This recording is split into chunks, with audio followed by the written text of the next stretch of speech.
Ketika sholat, ruhaniyah kita dihalang-halangi oleh nafsu, supaya tidak bisa teringat pada Allah dalam kurung makrifat Allah. Tidak, nggak boleh. Nafsu tidak memperbolehkan kita. Makanya dalam surah Ibrahim ayat 3 Allah katakan, wa yastahibbunal hayatad dunya alal akhirah. Kita ditekan untuk bercinta ruhaniyah kita ini dengan kesenangan dunia. Sebab kalau sudah masuk di situ, wa yasudduna an sabilillah, mudah ruhaniyah ini menghalang-halangi kita untuk pada Allah, mudah. Wa yabghunaha iwaja, di situ kita akan selalu diharapkan oleh nafsu untuk bengkok, tidak terus menuju kembali kepada Allah. Padahal sudah dikatakan ulaika, mereka ini, nafsu ini adalah dhalalum mubin, mereka adalah tersesat yang amat jauh. Siapa? Nafsu itu tadi. Paham Pak nggih? Wis.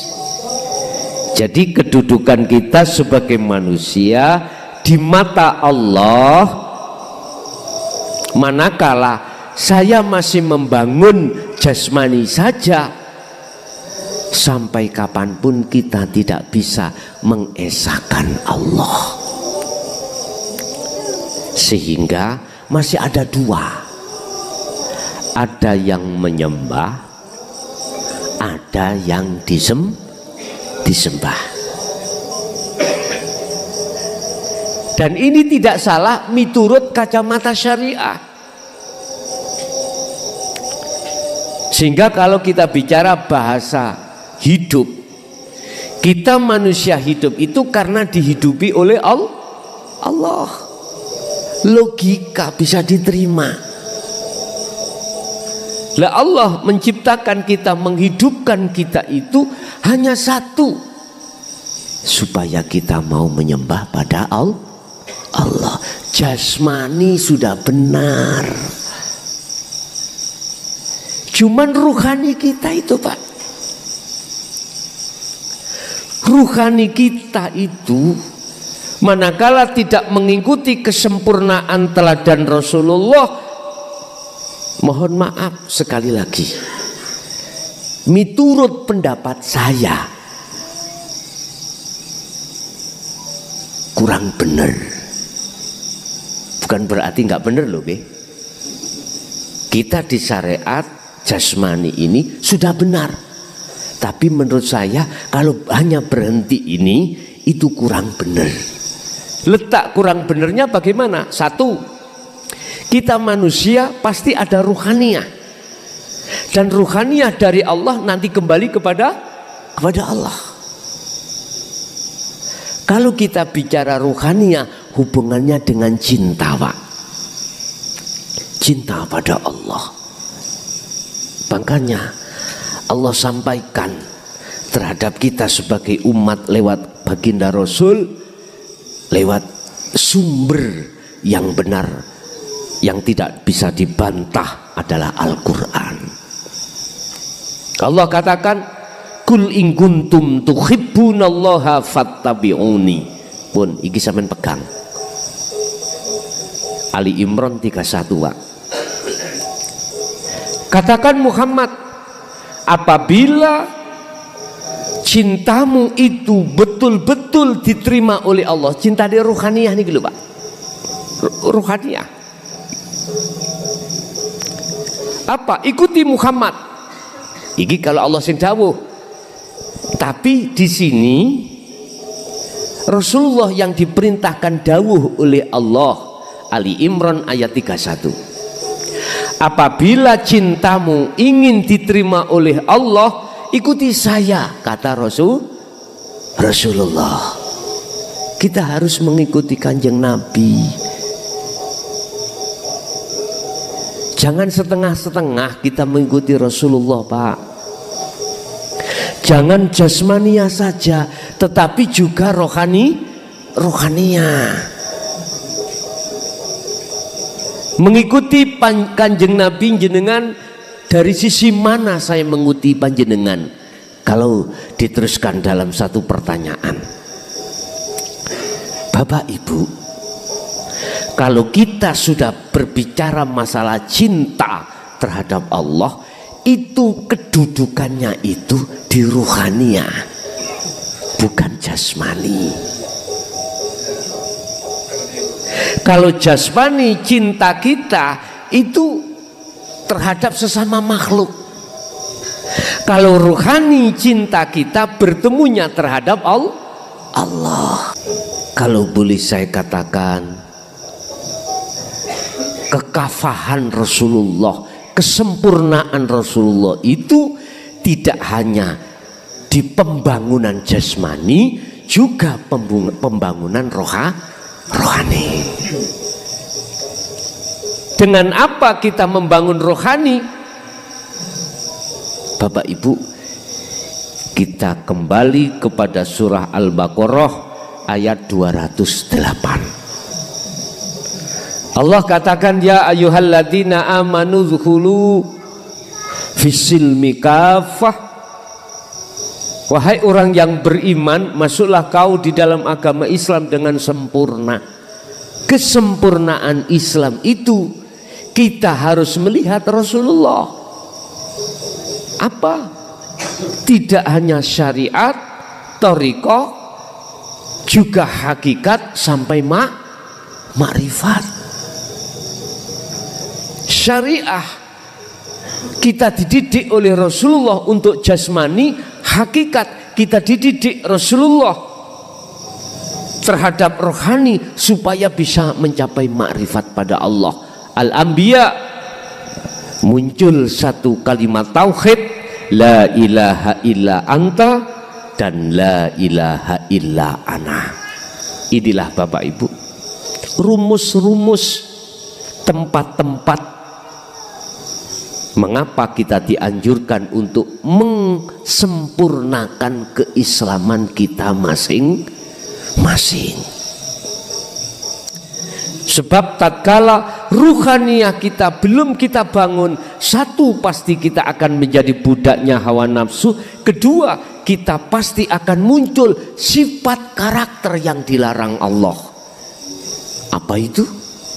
Riya, takabur, sum'ah, hasud, dan lain sebagainya. Itu pasti muncul, Pak. Karena di dalam diri kita Bapak Ibu ada sifat dua.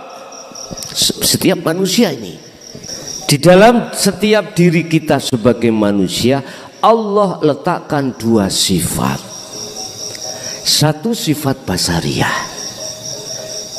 Di situ ada nafsu dua, nafsiyah dan amarah. Manakala kita belum terdidik ruhaniyah kita lewat tuntunan dinul haq yang disampaikan Rasulullah, maka ruhaniyah kita akan menjadi budaknya sifat basariyah, budaknya nafsu. Akhirnya jangan heran muncul riya, takabur, hasud, dan lain sebagainya. Manakala kita orang kaya, pasti rumongso kita itu kaya. Lalai hati ini terhadap Allah yang maha memiliki. Itu pasti, Pak. Manakala kita ahli ibadah al-ubad, kita pasti merasa lebih baik daripada orang lain yang tidak patek kelihatan ibadahnya. Itu pasti. Manakala kita menjadi orang alim, mesti merasa lebih pandai dan membodohkan orang lain. Ini tetanda kalau ruhaniyah kita menjadi budaknya hawa nafsu. Yang menjadi alasan yang tidak bisa dibantah, mengapa iblis tidak mau menjalankan perintah Allah bersujud terhadap Nabi Adam hanya satu, iblis iku merasa lebih baik. Makanya kalau dewe isin temen Pak, kalau nek ngaji nang di terus jenengan salami diambung isin kula asline isin nang Allah kula nih estu isin kula nih. Sebab yang wajib iyyaka na'budu itu hanyalah Allah.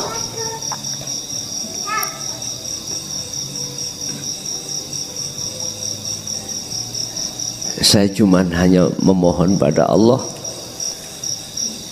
tetapkanlah imanku untuk tidak merampas sifatmu ya Allah. Begitu aku. Rabbana atina min ladunka rahmah wa hayyi lana min amrina rasyada. Bahaya loh Pak, bagi saya itu bahaya itu. Bahaya sekali. Bagi jenengan sih kalau sebatas jasmani tidak apa-apa, cuman bagi saya, kalau saya merasa lebih baik daripada jenengan, ini saya telah meninggalkan Allahku dan mengganti Allah yang lain. Allahku yang ahad saya tinggalkan, aku mencari Allahku yang akeh, yang banyak. Ini kekhawatiran saya. Ingat, Rasulullah pernah bersabda, besok umatku ngalami satu zaman di mana zaman iku koyoke akeh umat Islam tapi nggak ada kekuatan, seperti buai di tengah lautan. Nggak berbobot Pak. Karena apa? Takwanya itu kita masih bisa diombang-ambing oleh nafsu. Mohon maaf. Satu contoh saya di rumah ada pondok. Asalnya santri kula ribuan Pak. Sekarang menjadi 3, nggak ngreges saya. Pada lari semuanya mencari pondok yang lebih baik. Kira-kira saya nggak ngreges Pak hati?